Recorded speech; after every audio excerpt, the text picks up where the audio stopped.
अस्सलाम वालेकुम क्रिकेट शौकीन। आज आपको क्रिकेट की दुनिया से ताज़ा तरीन और अहम तरीन ब्रेकिंग न्यूज़ से आगाह करते चलें। अगर आप T20 world cup Bangladesh versus Papua New Guinea का लाइव मुकाबला देखना चाहते हैं तो दोस्तों इस वीडियो को एंड तक ज़रूर मुलाहिजा फरमाइए।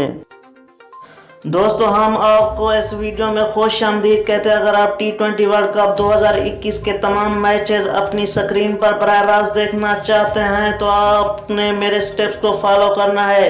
जी हाँ नाज़रीन, सबसे पहले आपने टाइटल पर क्लिक करना है और सीधा डिस्क्रिप्शन में चले जाना है। वहाँ पर मैंने ब्लू कलर की लिंक दे दिया, उस पर क्लिक करने से आप फ्री फुल HD लाइव मुकाबला अपने मोबाइल फ़ोन पर बराह रास्त देख सकते हैं। जी हाँ नाजरीन, आपसे गुजारिश है अगर आप इस वीडियो को लाइक नहीं किया तो वीडियो को भी लाइक कर दें और चैनल को सब्सक्राइब नहीं किया तो चैनल को भी सब्सक्राइब कर दें और साथ ही दिए गए बेल आइकन को भी इनेबल कर दें ताकि हमारी वीडियो आप तक पहुंचती रहे।